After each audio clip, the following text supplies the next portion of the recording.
Good morning. Good morning, everybody. Welcome, welcome. Welcome to the September Health Innovation Community Partnership meeting. It is hard to believe that we are already in September of this year. I feel like it was March only yesterday, but here we are, September. It's exciting to be together again on this second Friday in the month of September. We have some lovely presentations for you today, some updates, and of course, we're looking to hear more from our CEO, hospital CEO, Jorge Orozco, on what's happening on the medical center campus. We'll also have some policy updates and some housing updates. So with that, let's go ahead and get started. As we know, we host our meetings via Zoom, and we want them to be very interactive, but respectful of each other's time and space. So please do mute yourself unless you are actively asking a question. If you need to control any of the features of the meeting, please see the bottom of your screen where the toolbar is.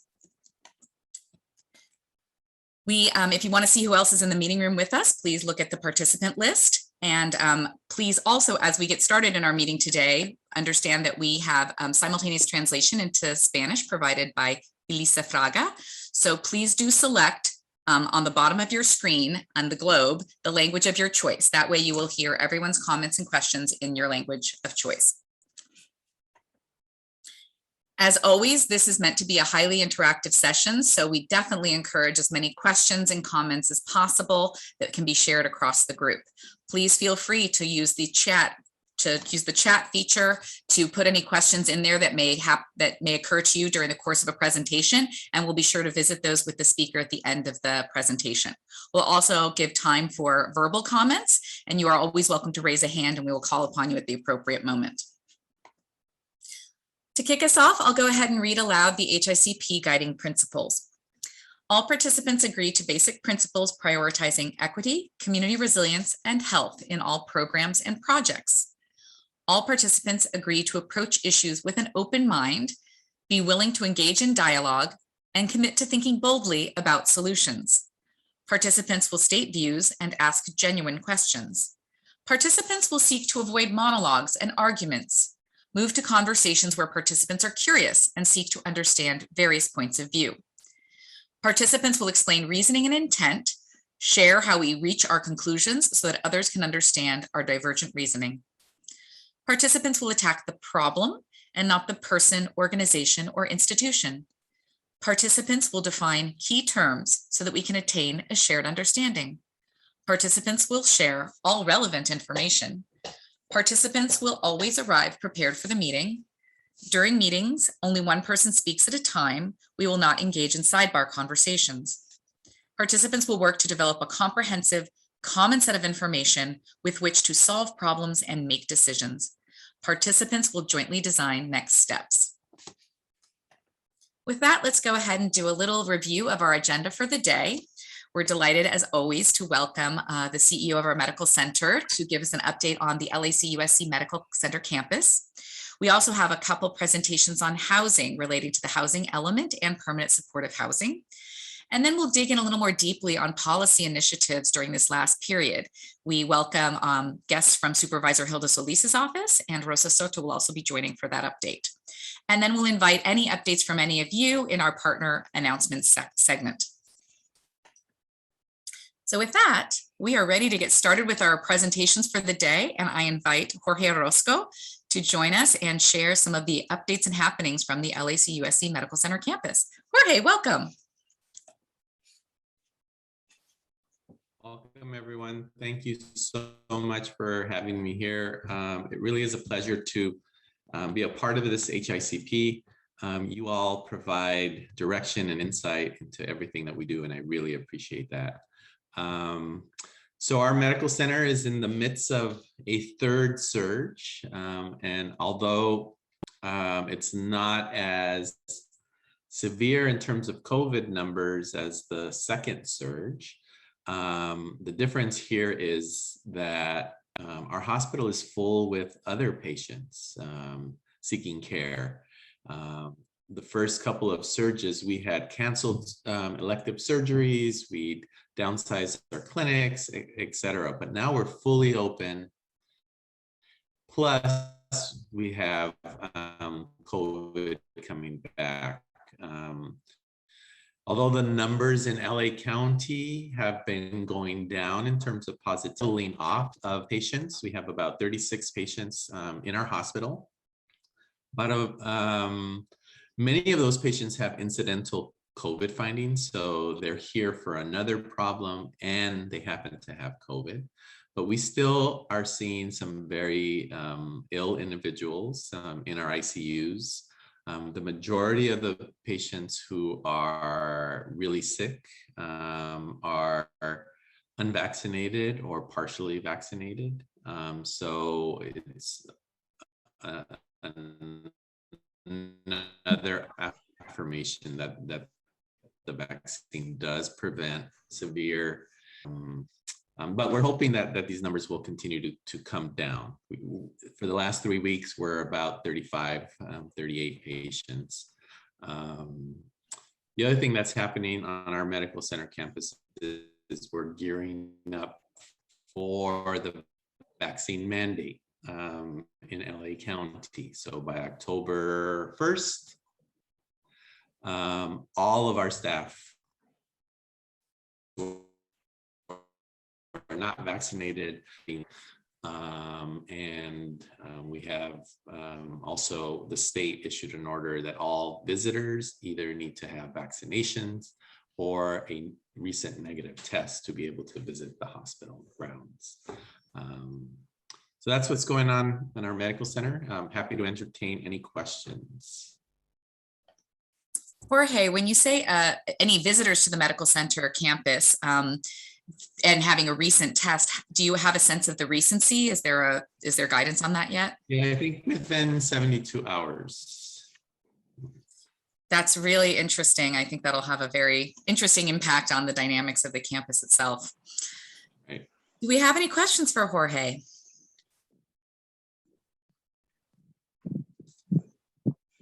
Overall, how is it going in terms of the conversations with your employees who have elected not to be vaccinated up until this point? Is there much pushback? Is it controversial? Yeah, so the county still has not issued the policy and the application process for exemption. So there will be room for religious and medical exemptions. Though we are seeing more employees get vaccinated as the deadline is coming close, because you have to receive the 2 vaccines in order to be compliant with the mandate. And like we're seeing out in our general community and society, there's a small group that will never get vaccinated, others in the middle, and others who have already gotten vaccinated. So we're hoping that we'll get pretty close to full vaccination of all employees. We certainly hope so. In reading news of different medical centers around the country, it seems like it's not equipment, supplies, or beds that are short, but it's actually staff. Is that similarly true at LACUSC? Right. We've had to close a significant number of beds because of staffing, and it's largely nursing staffing. They are in short supply and in high demand. There are registry agencies paying top dollar for nursing staff.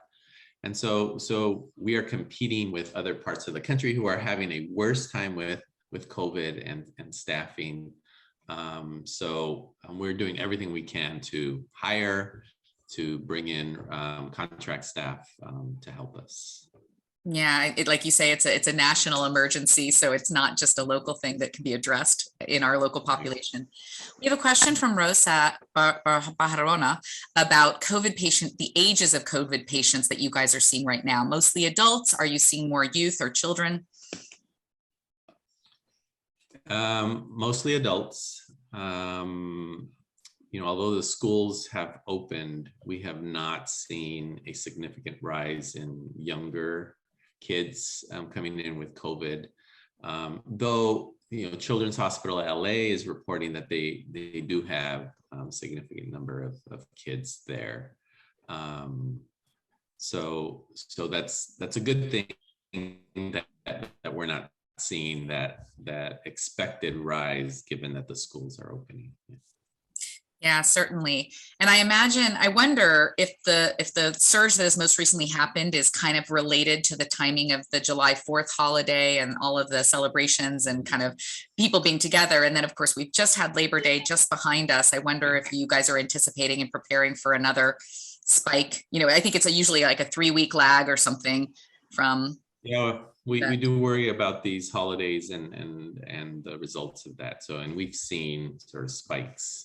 Hopefully, given that this is largely a spread of COVID in the unvaccinated population, and the vaccination rates in LA County continue to go up, we hope that it'll be manageable. Yes, absolutely. Our fingers are crossed. The question, Anna, yeah, is it too early to worry about the Mu variant? You know, as long as COVID doesn't go away, there will continue to be variants. Luckily, the vaccines have been effective against variants. Yeah, there's not much known in terms of the new variant. So we will continue to have new Greek alphabet variants coming our way. But hopefully the vaccines will hold up and continue to keep us safe. Fingers crossed. Absolutely. Any other questions for Jorge? COVID or campus or anything else? Maybe you could give us a good restaurant recommendation. I know you're always out in the community. Just kidding. All right. Well, I guess we are ready to move on with the rest of our agenda. As always, Jorge, thank you so much for your time with us today. It's always wonderful to get it straight from the head. All right, so moving on, next up in our agenda, we are going to hear about housing and the LA County housing element. We're delighted to welcome colleagues Elsa and Tina from the Los Angeles County Department of Regional Planning to give us a bit of an update on what's new in the LA County housing element. So Elsa, Tina, welcome. Hi, thank you all for having us. Just Good getting morning. Good morning. 1 second.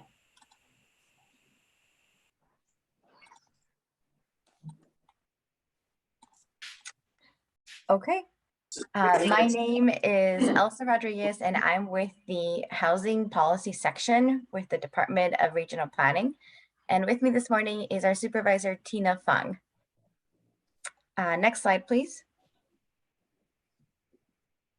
Just last week, on September 1st, the Regional Planning Commission recommended for approval the draft housing element. The housing element is one of 7 required elements of the general plan. Per state law, it must be updated periodically and demonstrate that a local jurisdiction can accommodate the regional housing needs allocation, also known as the RHNA number, within the next planning cycle from 2021 to 2029. Our assigned RHNA for the upcoming cycle is approximately 90,000 housing units. That number is farther broken down into income categories. This is the largest RHNA the county has ever been allocated. It is more than 3 times our current RHNA of approximately 27,000 units for the 2014 and 2021 cycle. As part of this presentation, I'm happy to answer your specific questions and give you an opportunity to provide feedback on the items that your team has already reviewed. Next slide, please. The housing element includes a needs assessment, analyzing existing demographics and housing trends in the county that we utilize, looking over state and census data. In the unincorporated areas, approximately 55% of renter households spend 30% or more of their gross income on housing. And in 2020, over 6,000 residents were experiencing homelessness. Next slide, please.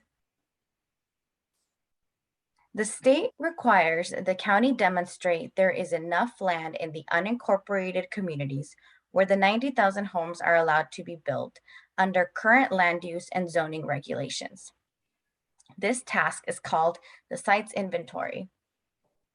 Sites included in this inventory must meet several requirements, including a minimum allowable density or the number of units allowed per acre. These sites must also be developable and have the potential for more homes to be built compared to what is currently on the ground. Our analysis demonstrated that we don't have enough sites to meet the RHNA. Specifically, we only have capacity to meet about 39% of the required 90,000 units.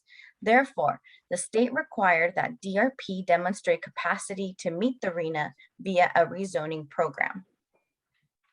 Next slide, please. As part of the rezoning methodology, we considered areas less burdened by pollution and those areas with more educational and economic opportunities, specifically sites in the highest or high resource areas, as shown on the state opportunity map. Other types of constraints and barriers analyzed included environmental constraints, such as fire hazards, hillside management areas, infrastructure constraints, including the availability of water and sewer services. The map on the right demonstrates how 86% of the unincorporated areas has one or more environmental constraint, which further limits where housing production can occur. After removing the constrained sites, DRP staff assess other factors, such as land value to improvement value, where the land was worth more than the existing improvements on site, the age of structures, proximity to public transit, existing sewer and water connections, and proximity to other multifamily and mixed uses. Next slide, please. It is important to note that the rezoning program in the housing element does not actually rezone properties. It only needs to demonstrate capacity to do so.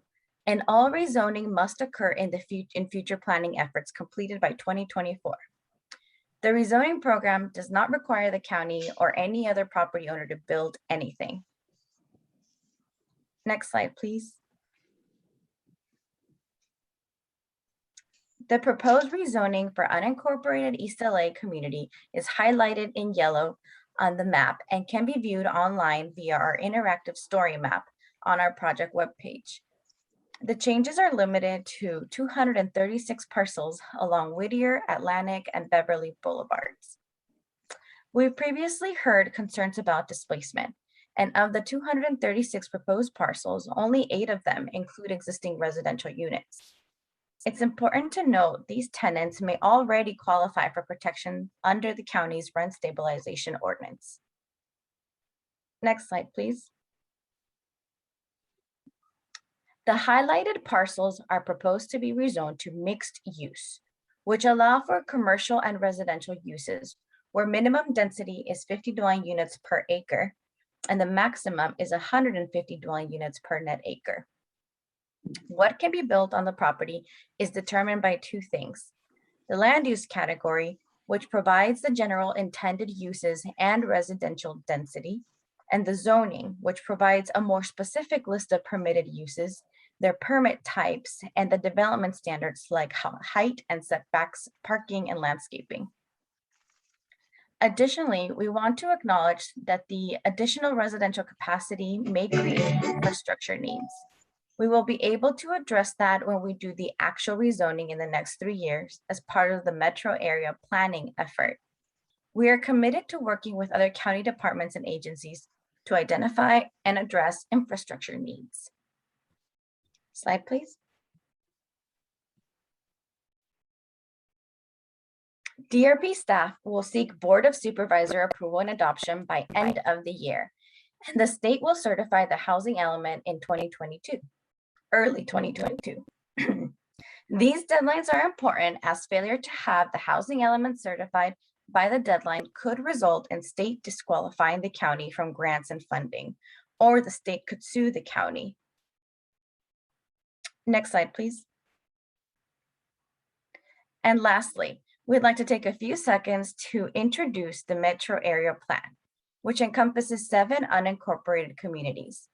The plan is a comprehensive effort that includes studies such as a gentrification and displacement study, rezoning, updates to community standards districts, a mobility element, and specific economic development strategies. Stay tuned for more on this effort. Thank you, and we're happy to take your questions now.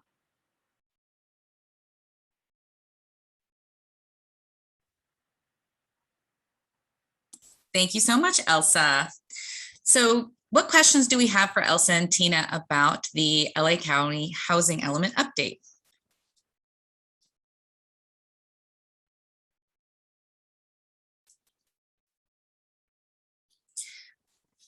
I know previously we had, oh, there we go. Pam's hand is up. I was going to say, I know we previously had some questions posted in email earlier. So Pam, please. Oh yeah, thank you. Thank you, DRP staff. This is Pamela with Eastside Leads. I guess my question is just for folks on for our HICP, how does the housing element impact more specifically our LAC USC Medical Center? That's one question. And then just my second comment is around, in this body, we've talked about the importance of affordable housing. So I know that the housing element also seeks workforce housing. For Eastside Leads, it's very important that the priority be given not to workforce housing, which is more for moderate income individuals in our community, but that it be given to the most vulnerable, so the deeper low income households, and at the same time that the housing elements seek to develop housing that fits, households of big households. So we'd prefer 2 or more bedrooms in the developments that the housing element seeks to incentivize. But yeah, that's one question. That's a comment. But my first question is, how specifically do you see a connection between the housing element and our LAC USC campus? I can get us started, Tina. So the connection I see is clearer and stronger to the metro area plan versus the housing element. I can think of a few things in the housing element to answer your question, but ultimately, I think once we get to a more granular level of planning, which is the metro area plan for the community, it'll be, I think, the right tool to make the connection for workforce housing and then the overlay around the hospital that you mentioned. With the housing element itself, there are workforce housing opportunity zones in one of our programs. It's program 29. But besides that, I would encourage you to stay tuned, and the same exact comments that you just gave to me now be applied to the metro area plan in the near future. And then Tina, I don't know if you wanted to add something further. So for those of you who may not have heard about this next project, the metro area plan, perhaps I can also give you some details about the project and the timeline because we just get started. But as Elsa mentioned earlier during her presentation, the housing element does not actually complete the rezoning program. The proposed zone changes and land use changes are not adopted as part of the housing element because state law allow us to have 3 years by 2024 to complete the rezoning program. And so our next step, so kind of look at the housing element as phase 1, which is to set the foundation and the framework for sort of the phase 2 and onward in terms of the plans of actions. So specifically for East LA, as well as 6 other unincorporated communities within this planning area we call metro area. So the county, because we are so big and we have so many different, geographic areas, and to help us get organized, let's put it that way.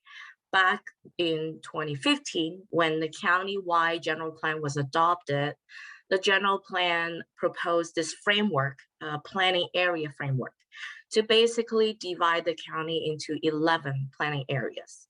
And metro planning area is one of the 11 planning areas. And that includes East LA, as well as some other communities within East, or South LA areas, but basically communities that are closer to downtown. And the strategy is, as we move forward to prepare this comprehensive plan for this geographic area of the county, that is when we will complete the rezoning. And that project, the area plan, is also sort of the platform for us to figure out or refine specific tools and mechanisms and strategies to address some of the issues that Pamela, you mentioned. So to give you some idea, for example, as part of the metro area plan, our consultant will conduct a gentrification and displacement study specifically for this geographic area. Another thing they will do is also conduct a mobility and parking study, because when you're talking about increasing density or allowing more housing in a certain part of the community, you also need to talk about the impacts as well as the needs of the future residents, right, in those areas. So that is sort of Tina, the plan. Is just want to do a quick time check. We have 2 other folks with their hands up. Okay, sure. Just checking so anyway, so in terms of the timeline, we just get started. I think we just got our consultant on board last month. The big part I do want to highlight is community outreach and working with CBO is a big part of this area plan. And our consultant is currently working on an outreach plan. They are going to reach out to CBOs, including some of you here. Actually, I already provided them your contact, as well as putting together a community advisory group. So we want to make sure that this process is going to be a way for us to connect with you and continue to work with you about some of these more detailed strategies that we can have for your area. So other things like affordable housing, value capture, community benefits, when we are doing the rezoning, these are the things we can continue our discussion and come up with some strategies through this metro area plan. And the completion day is around June 2023.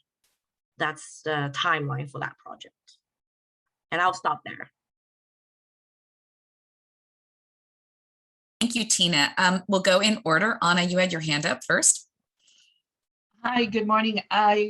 Since we're focused on health as well, I wanted to ask if there's any plans to include some kind of health provision, like health element or health and all policies provision, so especially connected to multi-unit housing. So I think the housing element has some goals and policies that touch upon, in terms of the quality or the health aspect. But again, because the housing element, it's more like a macro level sort of document, right? It set the foundation. So I think as we move on to the metro area plan project, for example, that is the place where I think we can also have more detailed discussion about the strategies we can in terms of implementation, right? Another thing I can think of is there's another program, correct me if I'm wrong, Elsa, but there's another program in the housing element right now that deals with design standards for residential projects, especially multifamily projects. And I think that that program can also be another way of trying to figure out how to address, through the design kind of perspective, especially for multifamily projects. So I think that is another program, perhaps is the right platform to do that. Elsa, one quick one that came to mind is a lead prevention program in older multifamily buildings. Another one that Tina mentioned is related to design standards. So how to place our buildings, connect our buildings to the existing kind of street pattern and fabric to encourage more walking. And then another comment I heard in another meeting that made me want to connect with health department further would be non-smoking in multifamily buildings, how our metro area plan could support something along those lines, but ultimately it would fall on another department to really enforce non-smoking. Those are the quick ones that come to mind. I think there's another question from Vivian. Yep.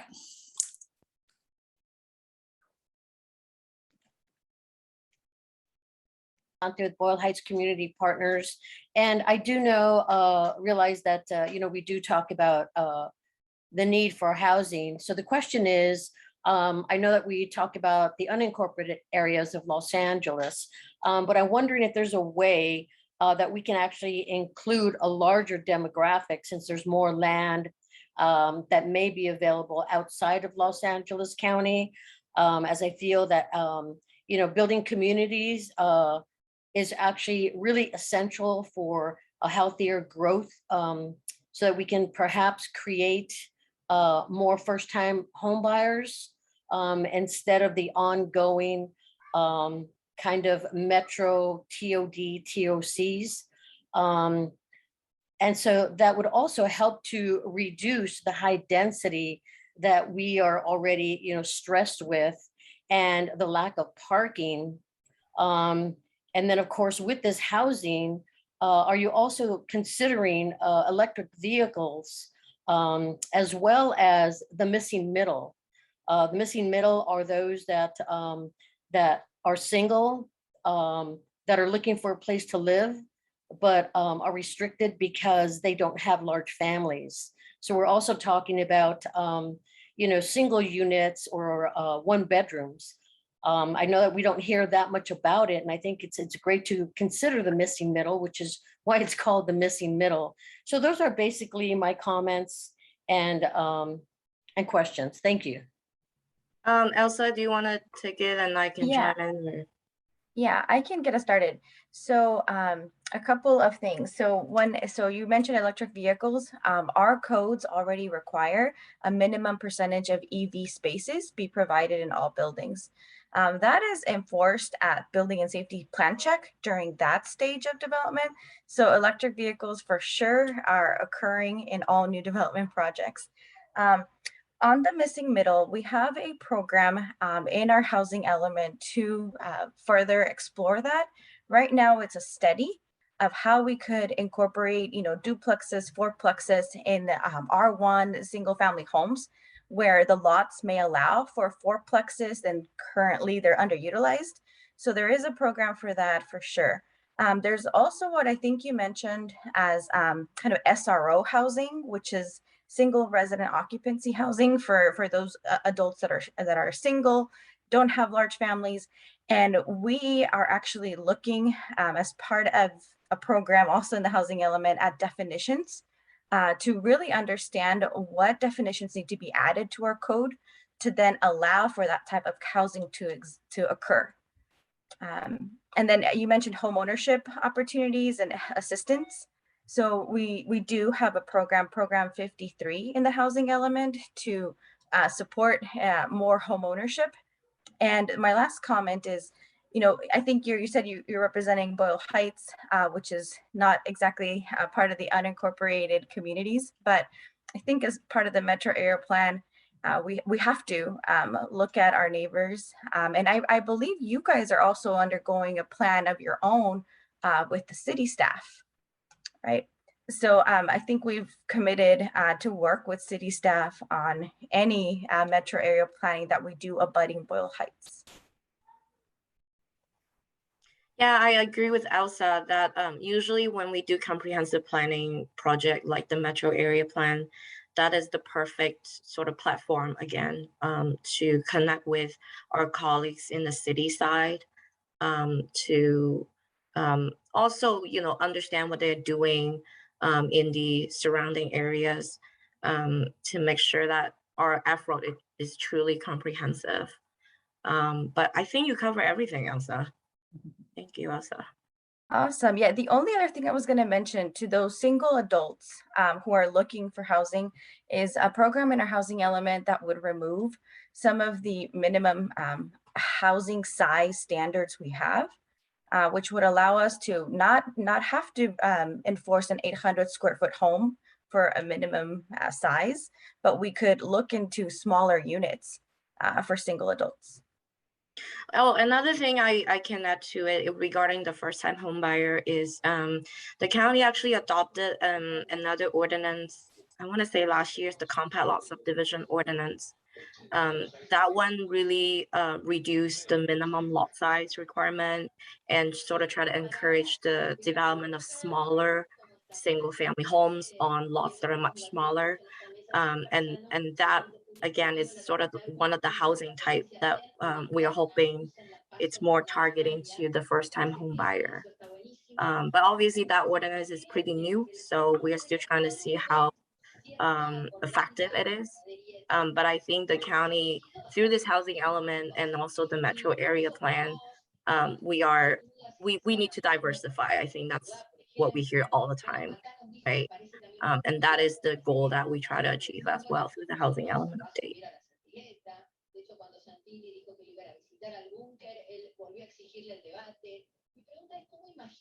Thank you.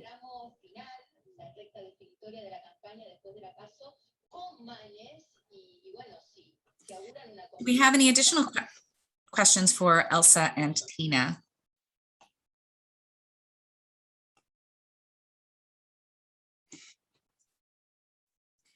All right, thank you, ladies. You gave a very comprehensive overview, and obviously there's a lot of interesting work being done. It's very exciting to think about this accelerated plan for bringing more housing into our communities.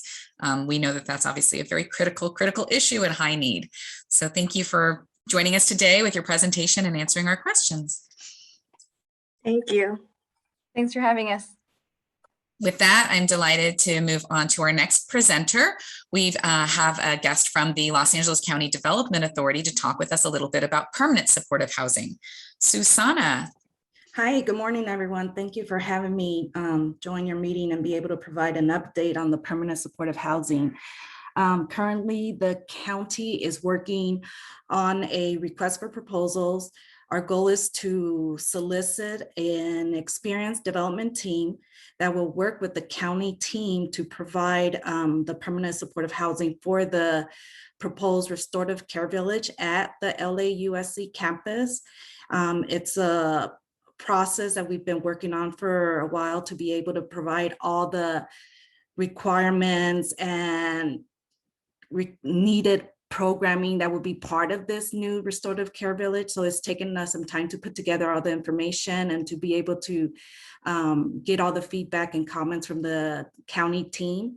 I'm glad to say in the final, hopefully, weeks of putting together a final draft that we would then release out to the public. And our goal is to hopefully in the next couple of weeks be able to release the solicitation and then move forward from that point to be able to then begin the whole process of getting proposals in and for reviewing and all that. I don't have much more information than that, but like I do want to be able to answer any questions that anyone will have at this time. So I welcome any questions.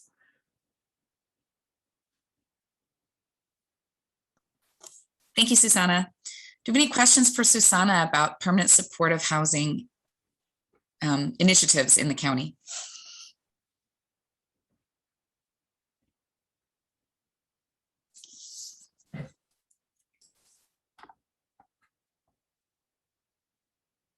I don't see any questions. So I want to say thank you everyone for having me. And one quick question. When will the RFP be released? Like I mentioned, we are in the final weeks of getting all the comments and feedback from the different county departments that are reviewing the RFP. And our hope is I don't have an exact date at this time because depending on how long it takes for the reviews to be completed and be able to put together a final draft. But we're hopeful that the beginning of October is our goal to be able to release the solicitation. Great, thank you. Thank you. All right. Okay, I think with that, we will move on to our next segment. We're delighted to welcome some of guests from Supervisor Hilda Solis's office to talk with us about some of the policy and motions that have been presented in the last several months. We'll kick it off with Anthony Cespedes, the Health Deputy of Supervisor Solis's office, to talk with us about the forced sterilization reparations motion. Anthony. Hi, good morning, everyone. It's great to be with you all here today. I'm really excited to be here and to hear all the updates you all are talking about today. I wanted to just quickly talk about my boss's motion that passed on July 13th about reparations for forced sterilizations that occurred at LAC-USC. And I want to thank everyone, so many people who are on this call for helping support this motion, calling in the day that the day was up for consideration and really helping push it across the finish line. It ultimately passed with unanimous support from the board, which is fantastic, and it really couldn't have done it without your help and advocacy. So thank you from the bottom of my heart. About the motion itself, as many folks on this call are very much aware, the state and the county have a bit of a dark history when it comes to forced sterilizations. From the time the law was instituted in 1909 to its repeal in 1979, over 20,000 people across the state were coerced into sterilization in an effort to prevent people with so-called undesirable traits from passing on their genes. And this included women and men with mental illness, disabilities, even people who were just sexually promiscuous. And often it targeted immigrants, people of color, and poor people. Unsurprisingly, a disproportionate number of those folks targeted were Latinx, who are about 59% more likely to be sterilized than their non-Latinx counterparts. And unfortunately, those practices occurred here in the county as well. Between 1968 and 1974, some estimates have it over 240 women were sterilized at the LAC-USC Medical Center. My boss often discusses the need to build a more comprehensive and equitable healthcare system, especially in light of the pandemic. And she believes that we can't really truly move forward and address systemic issues without fully confronting some of the more egregious sins of the past, including what happened to these survivors. So in 2018, she took the first step in the process when she partnered with Supervisor Kuehl and introduced a motion to issue the official apology for these women. And at LAC-USC, they've commissioned a large-scale work of art, installed a plaque, as you know, on the campus to express the county's sincere apologies to these folks and their families. And last year, as they marked the teardown of the Old Women and Children's Hospital to build a restorative care village, there was a beautiful ceremony held with the Tongva and Danzantes Chichimeca to bless and cleanse the land where these, acts occurred, and once again issued a formal apology. But my boss felt that more absolutely need to be done. Fortunately, at the beginning of this year, it looked like the state was beginning to act, and the FY 21-22 budget provided up to $25,000 in reparations to those harmed by the state law. This was a significant step for survivors of the practice across the state, but it only applied to victims at state-run facilities and didn't include county-run facilities like LAC-USC. And my boss felt that, because of this gap, there was a moral obligation to ensure that these survivors were not left out of corrective actions. And that's why she introduced the motion to use a collective voice as a county to communicate to the governor and the state that the survivors of LAC-USC should be included in next year's budget, and also to instruct the CEO's department here to work with the Department of Health Services and the community to try and work to identify these patients and potentially identify some county funding to provide them with some form of immediate financial relief. When she introduced the motion back in July, she allowed the departments to have 90 days to report back. The reason we gave this 90-day report back is the departments let us know that it's going to take some time and might actually be very difficult to track down some of these folks because the medical records from that point in time, some of them are non-existent and some of them they need to track down. So at this point in time, we are waiting for the final report back from the departments to see what their advocacy efforts up in Sacramento have yielded and what they have been able to find from examining their records and trying to locate these folks and how they've engaged with community to reach out and try and locate these families. So again, it was 90-day report back from July 13th, which means sometime mid-October is when we'd expect this report. And when we do, I'm happy to hop back on as well and provide an update on what the contents of those reports show. But again, I want to express from the bottom of my heart that, I know this is this is a subject that's near and dear to a lot of folks' hearts. And I want to thank everyone on this call for the support to help my boss and with the advocacy to help my boss move this across the finish line. That unanimous vote really meant a lot.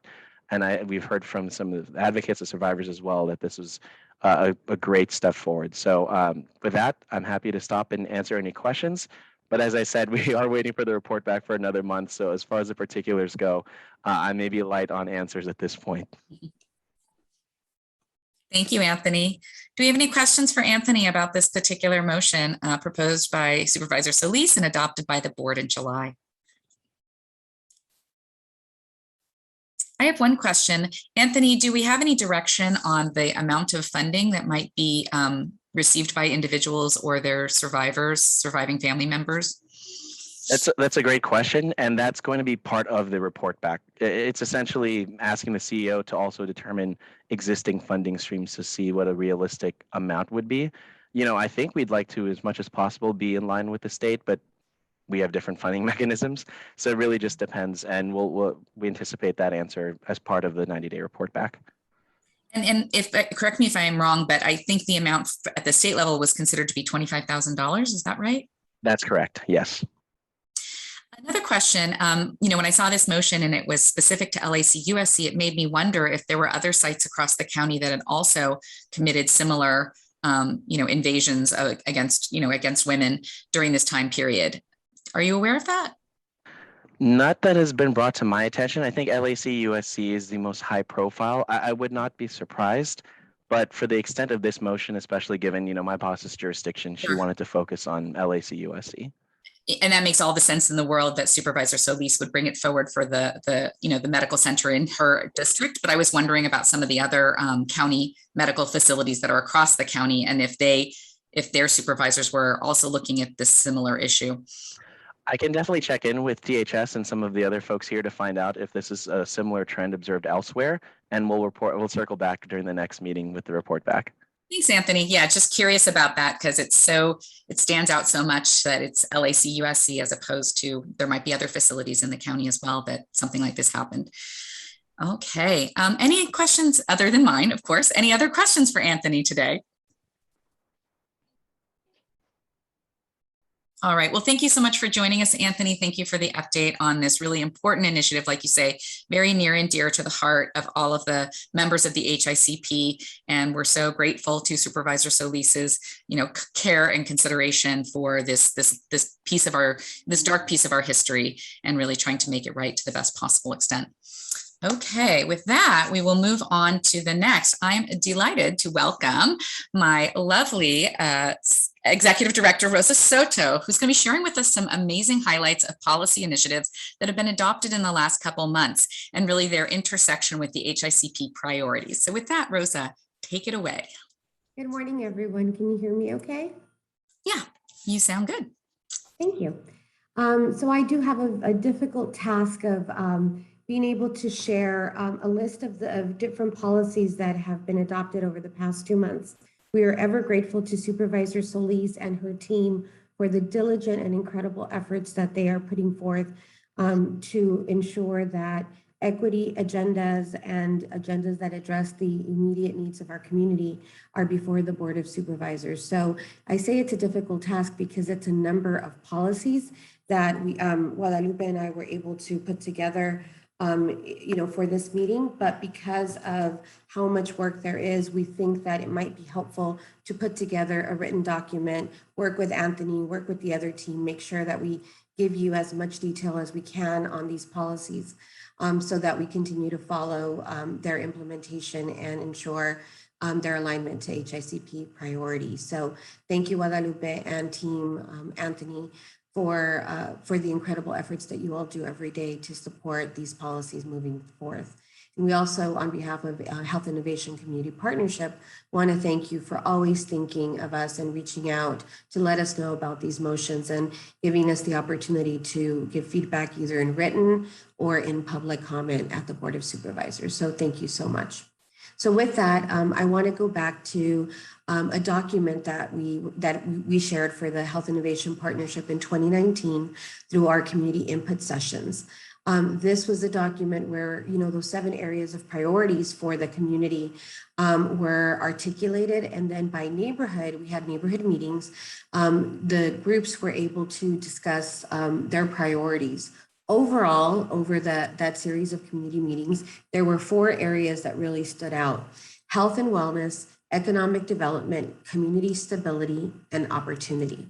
And so, as you might remember from our previous presentations here at Health Innovation Community Partnership, we've discussed, the importance of the following policies and work groups: the modification and adoption of the community benefits policy for county economic development priorities and the community benefits plan and policy, opportunity zones, and the development of a countywide strategy for social impact, the countywide local and target worker hire policy, the feasibility study for LAC-USC General Hospital, where we currently reside, this building behind us, at the foundation, and the look of potential housing and different uses for a future of use for General Hospital, and the implementation of community participation as a requirement in economic development projects. So again, those are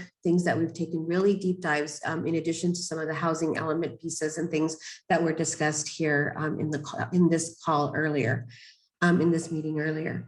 What is of significance is that over the past 2 months, there has been an incredible number of policies that our chair, Supervisor Solis, has put forth with her colleagues to the board and taken to adoption. So I'm going to list those quickly. As I said, if you've got any questions, I'm happy to pause, and just know that over the next few months, we're going to get a list of all of these policies with detail put together in a handout that would be really helpful for the partnership and its members. So the first one is a motion authored by Chair Solis and Supervisor Hahn, adopted in August, to increase permanent housing by expanding the flexible housing subsidy pool.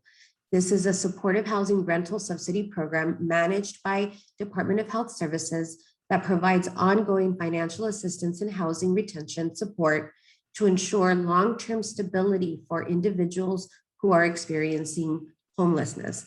So the motion directs the executive office to collaborate with the Homeless Initiative and the Department of Health Services to ensure these transitions of care and sufficient budget to ensure that those that need to be housed continue to be housed wherever they are in their process. So that is one policy. The next one is Supervisor Solis authored a motion extending the eligibility for county jobs for lawful permanent residents and those with work permits, allowing county, with few exceptions, to hire non-citizens and to increase the diverse pool of talented individuals serving our county's residents. A third policy, the supervisor signed an executive order requiring that all county employees be vaccinated against COVID-19, and this being a swift policy to ensure compliance by September of 2021. The next one is Chair Solis and Supervisor Sheila Kuehl asked for the adoption of a motion to develop recommendations for a Tenant Opportunity to Purchase Act, called TOPA, for unincorporated areas of Los Angeles. The passage of this motion directs the Department of Consumer Business Affairs, in collaboration with the Development Authority and Regional Planning, to work with community-based organizations and mission-driven entities to ensure a report back to the board that really points to opportunity for purchasing power at a local level. The next one is the Board of Supervisors motion to support rent relief for small businesses and local enterprises within the county. And then in July, back in July, the Supervisors Holly Mitchell and our Supervisor Solis put forth a motion to establish a countywide strategy to implement an opportunity zone policy. This motion would create a countywide opportunity to ensure protections against displacement, gentrification, and to ensure businesses receive investments serve the local community. With this, the Health Innovation Community Partnership had the opportunity to participate in a subgroup formed by the consultant that is putting together their report, Cosmont Consultants, to give feedback to the policy strategy and implementation. The Board of Supervisors, this is an X policy, Board of Supervisors approved the CEO proposed spending plan of $100 million for 1 year of the Care First Community Investment, formerly known as Measure J. Many of us have been asking about Measure J. So the spending plan is for what is now called Care First Community Investment, as informed by Measure J's advisory committee.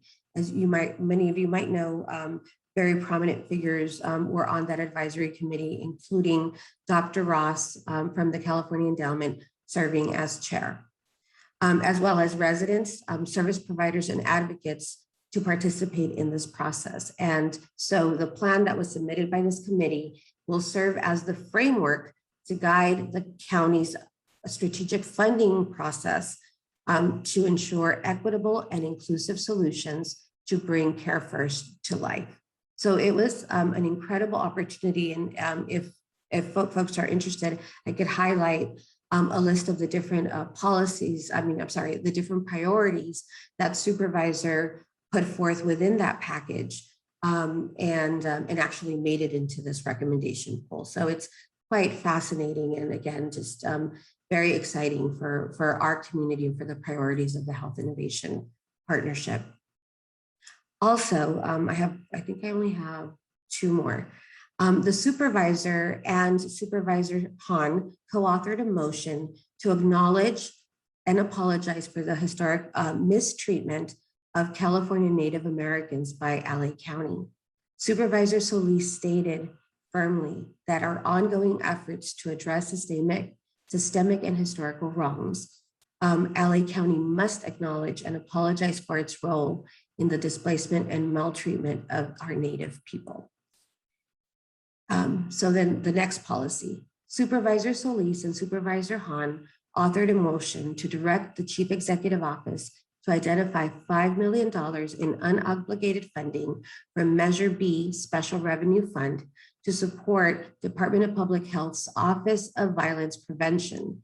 This should include the expansion of services in supervisorial districts beyond the 2nd district, with a particular focus on trauma prevention initiatives, initiative communities, including East LA, Commerce, Hawaiian Gardens, La Puente, Puente Valley, and Antelope Valley. And this should also include a community-based organization strategy to conduct gang intervention work.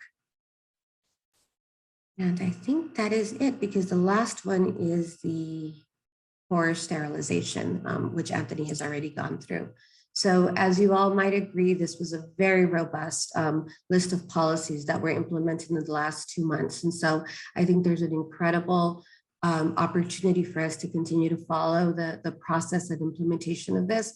I feel like so much of it really aligns with our opportunity to seek equity and representation, and the fact that Health Innovation Partnership has been able to have membership participate in many of these pre and through processes, I think makes me very proud. I know it does to many of you as well, because it allows us the opportunity to have a place at the table at all times in a way that I don't think historically had occurred.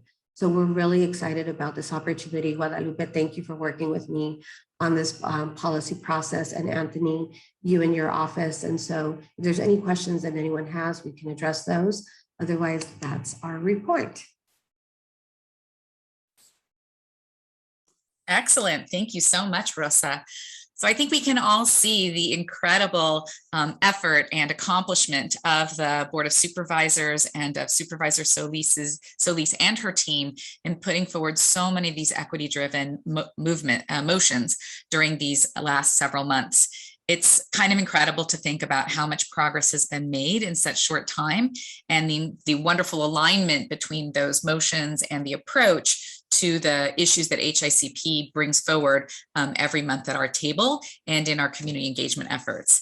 So we have several comments in the chat just saying, thank you for that update. It's really an incredible series of accomplishments. Do we have any questions or comments? Would anyone like to dig in a little more deeply or bring forward another motion or accomplishment that they'd like to celebrate?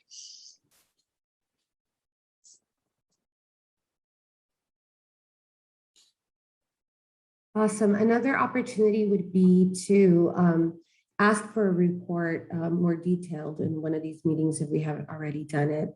When we were compiling this list, I try to follow a lot of the policy package that is being put forth, but this was a very robust 2 months. So I'm sure there's a lot that I could learn from a few presentations. So if you have one that really interests you, let us know, and we will add it to one of our future meetings over the next 2 months.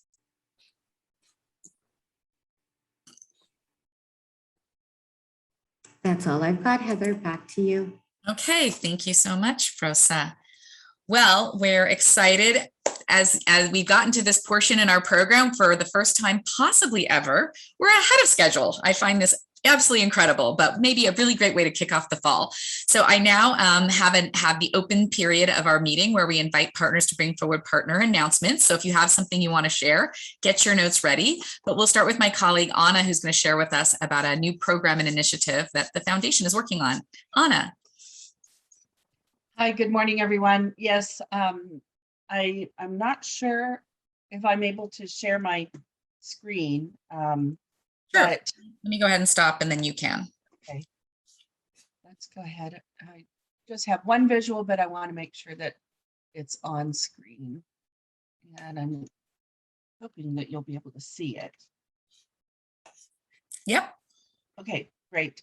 So I'd like to share that the Wellness Center team is now one of the locations that's helping our families and our residents apply for the Housing is Key, the emergency rent relief program, to help pay for rent and utilities and keep people in their homes. So we're promoting this program. We're letting everyone know that we're not the only site, obviously, in the area, but we are one of the sites. Pam, if she's still on here, she is also one of the sites processing applications for our residents. And what we'd like to do is have everyone spread the word. The September 30th deadline is coming up, and that's when the eviction moratorium will be lifted. So folks who are behind in rent and utilities, if they apply and submit an application, then they should have some protections for evictions if that's unfortunately in their future. So the more people we can get to apply and submit those applications before the 30th is better for everyone. I also have, I'm going to try to put into the chat the phone numbers that you see on the flyers and the website address as well. So if people need to make an appointment, then they can go ahead and call, either call or go to the website and make that appointment. If they need to see if they are eligible for the program, they can also do that at the website or the call center. They also have assistance in multiple languages. So everybody who needs assistance should be able to get it. Anna, can you tell us what the geographical areas are that are eligible for this program? Yes, as of September 1st, all residents who are eligible in LA County, including LA City, can apply for this housing funding. Starting the 1st, the city of LA joined the state program, and that's why the residents of the city of LA are also eligible to apply for the state program. Yeah, I think that's the really exciting piece, that the state program would have applied to unincorporated areas, but it wasn't going to apply to the cities. But the city of Los Angeles has joined this program. So that's very exciting. I don't know about the other cities, the other local cities in LA County. Have other cities joined on as well? Are you aware, Anna? They, to the best of my knowledge, they have always been part of the state program. They did not have their, except for Long Beach, did not have their own local programs. So they've always been part of the state program, but Long Beach, I believe, still has their own program as well. So if a Long Beach resident contacts the state, they may be looped back to the city of Long Beach's program, but the caseworkers at the state will help them guide through that process. Thank you. And so essentially another note is this is a program for both renters and landlords, and the same the same website and call center can respond to both. So we are encouraging people who need rent relief, who need support with payments and past due payments, to go ahead and visit the website and also contact the call line to learn more about their eligibility and book an appointment for someone to help them with the application process. So it's really important and it's an incredible benefit. So it's so fantastic that we're able to participate. Pam, I don't know if you have anything you would like to add about this particular program.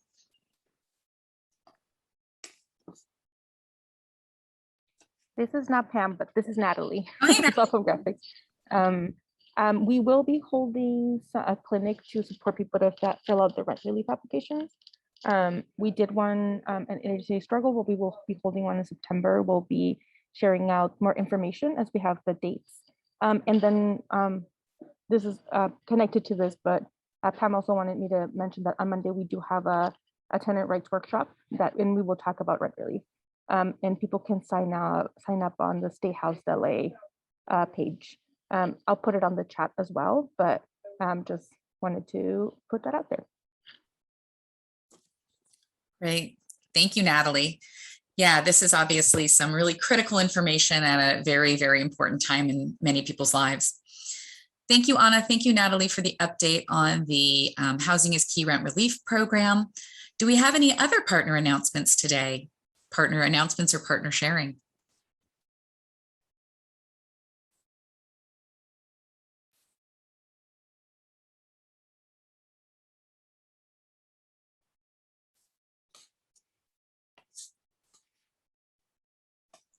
Well, hi, Heather.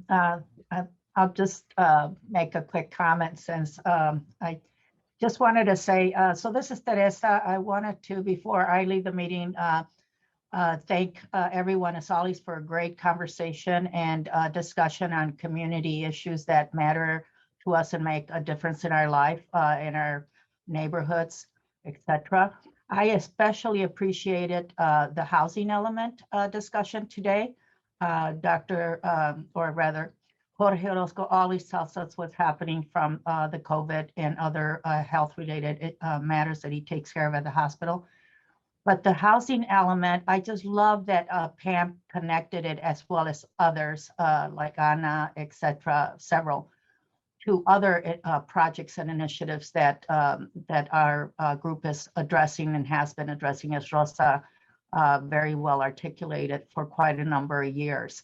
And I really, really love the idea of keeping things integrated and connected, because it does matter. So if you have a housing development opportunity as large as was framed, wouldn't it be wonderful to make sure that we integrate health and wellness in all the ways that the partnership has envisioned all these years together with the supervisor and her team.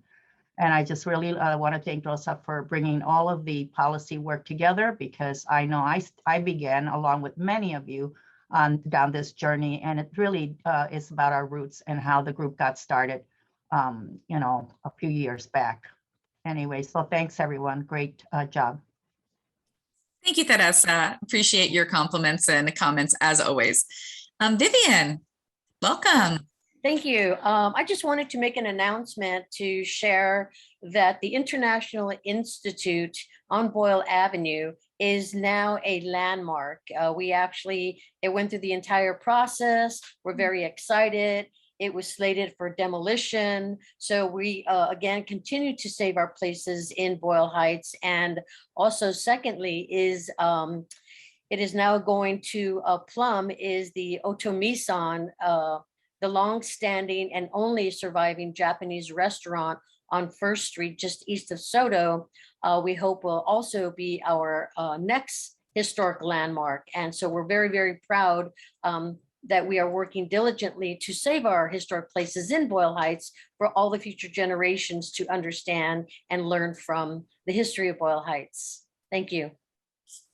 Thank you, Vivian. What a lovely update. It's so difficult during these times where we have so many things going on to kind of keep our eye on that sense of our history and our place in, our place in the longer scheme of things. So it's lovely to hear that there's such, wonderful progress being made to preserve those elements of the Boyle Heights history.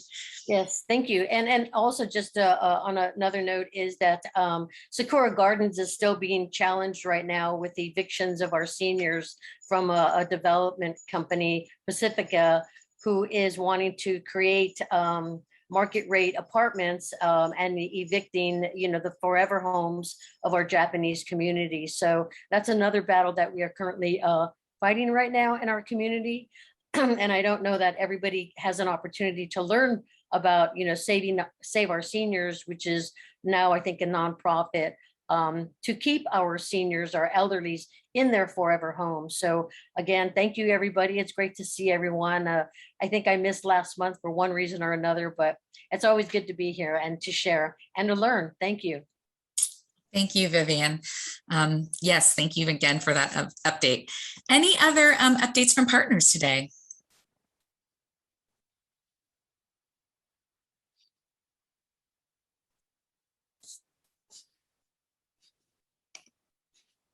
All right.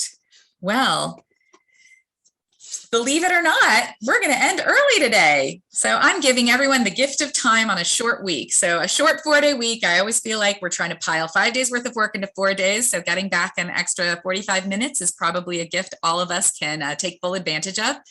One of the reasons that our presentation today was a little shorter than initially planned was because we have exciting news that the General Hospital Feasibility Study is restarting its efforts. And we're looking forward to, in October and November, some very interesting presentations on housing, in particular, the different housing programs that are at work in the county and the different opportunities for future affordable housing development. So stay tuned. In October and November, we will be bringing more of those presentations forward and just giving everyone a refresher and an update on the many impressive accomplishments that are ongoing in the county right now to really address the needs of housing, affordable housing, and our unhoused neighbors. So we're excited to look forward to some really incredible presentations in the months ahead. As always, we are delighted to hear back from you and take your recommendations for presentations or speakers that you think would be a great fit for our table today, for our table here. So please feel free to email us directly, put a note in the chat if there's something in particular you really want to hear more about or dig in on more deeply. But with that, I will put the reminder up that our next meeting will be just a few weeks away, 3 weeks away from today on October 1st, and we look forward to seeing you all then. With that, go have a wonderful rest of your Friday and a very happy weekend.